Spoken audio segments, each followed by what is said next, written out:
From a massive cruise ship hitting a rock in shallow water and tipping over for the world to see, to a fire on board a ship off the coast of New Jersey that forced hundreds of passengers to jump overboard, here are 5 of the most expensive cruise ship disasters in history.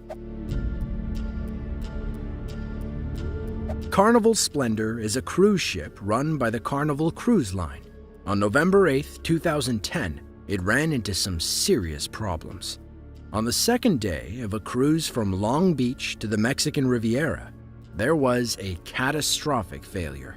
One of the diesel generators started a fire in the engine room, which is really not the ideal place to have a fire.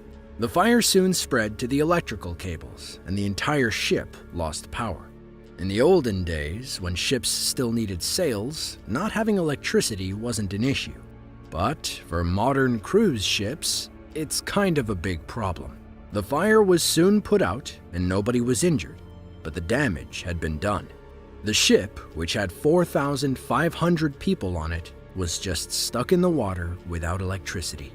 There was no way to restore power to the engines, so the ship had to be towed by a tugboat back to California.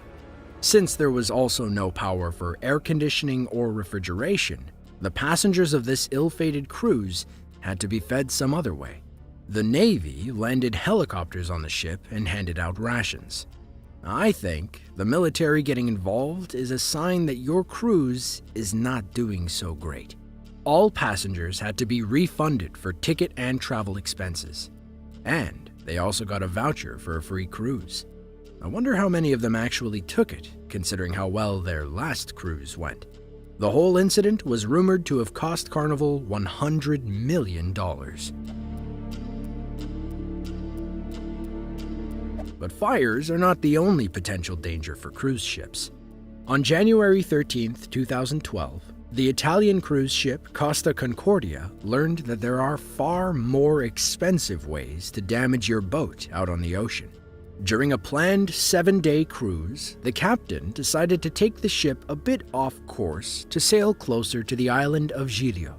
This turned out to be a fatal mistake. The ship ended up hitting an underwater rock that caused it to capsize and partially sink right off the coast. There was an intensive 6-hour rescue that brought nearly everyone ashore.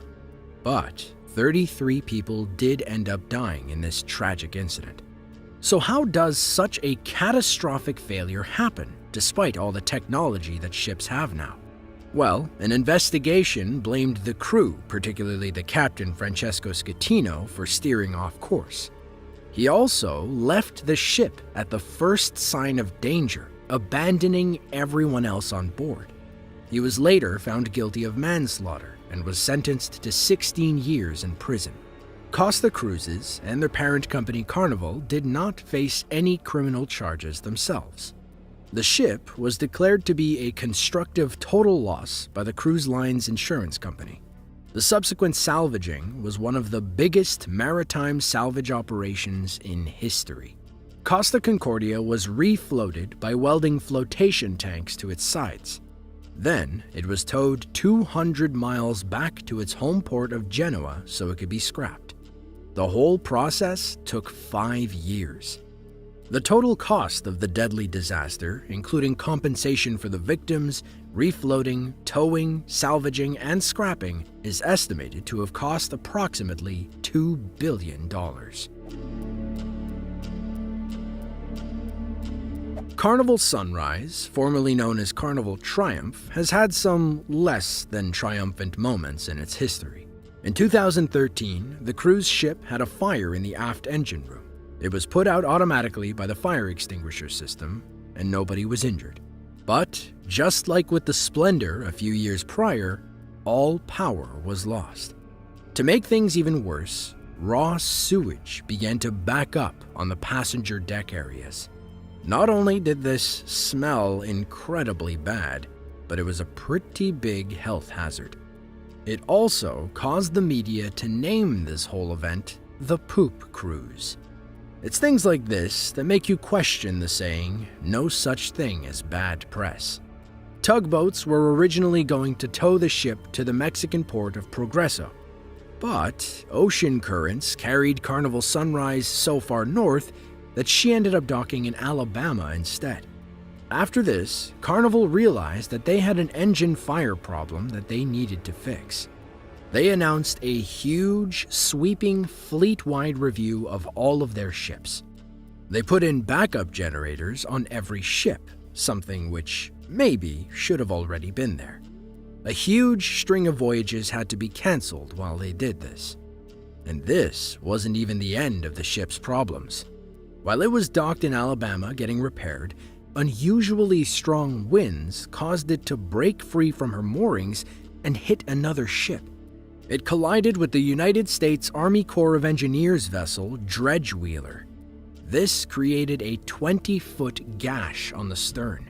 The wind also caused a guard shack on the dock to collapse. One of the people inside the guard shack sadly lost their life in this incident, while the other was able to be rescued. All of this and more caused the repairs of the ship to be delayed even further. In the end, the entire disaster cost Carnival $80 million. The cruise ship MTS Oceanos was a French-built ship that sailed for many years before a tragic final voyage in 1991.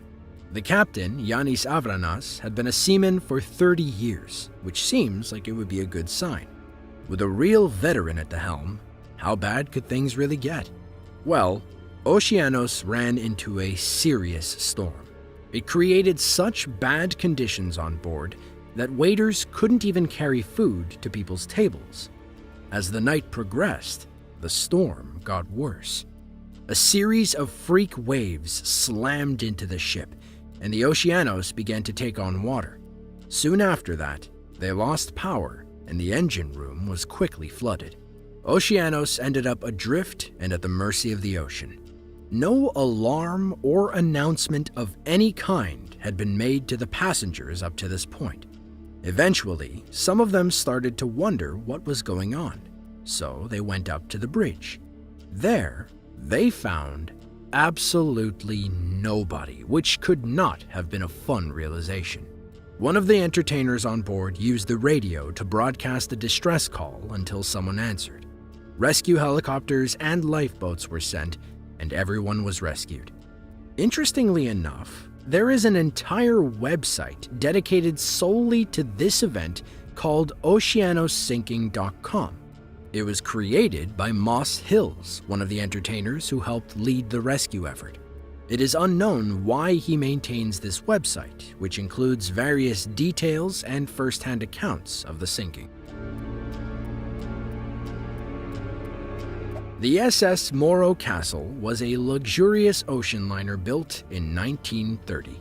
The ship was known for its popularity, even during the Great Depression.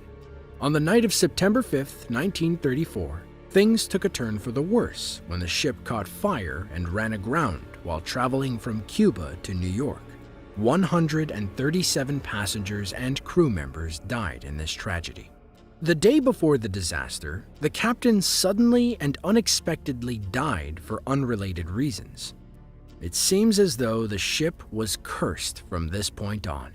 Around 2:50 a.m., a fire was detected in the storage locker. The fire quickly spread and engulfed the entire ship. For whatever reason, rescue from the Coast Guard was slow to arrive. Passengers and crew members soon found themselves in a situation where the deck was almost too hot to stand on, and the smoke made breathing difficult. They either had to brave those conditions or jump overboard. The issue with that was the water was incredibly choppy, and swimming was near impossible.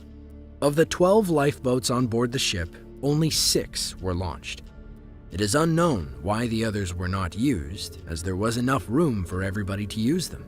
Eventually, rescue boats did arrive, and they managed to save the majority of people on board. The burnt-out shell of the SS Morro Castle eventually ran aground off Asbury Park, New Jersey. Despite a lengthy investigation into the cause of the fire, one was never determined. The ship was declared a total loss. The estimated cost for this disaster was over $4 million back in 1934. The Titanic is by far the most famous cruise ship disaster. Nobody's gonna make a blockbuster movie about Carnival Sunrise, for instance. Unlike the other entries on this list, the Titanic was a truly unique ship for its time. When it was built, it was the largest ship in the world. It required 600 tons of coal per day to operate. It took 176 people just to shovel the coal to keep the thing moving. On April 15, 1912, it struck an iceberg and began to sink, slowly taking on water for over 2 hours before finally disappearing into the ocean below. The majority of those on board died, either as a direct result of the sinking or from the freezing temperatures of the ocean water. Ironically, there was a lifeboat emergency drill scheduled to happen on board the Titanic on the exact same day that it ended up hitting the iceberg. It still isn't known why the captain ended up canceling the drill. It's thought that if the drill had actually taken place, more people would have survived. Through these disasters, we have learned better ways to build ships and what to do to avoid making the same mistake twice.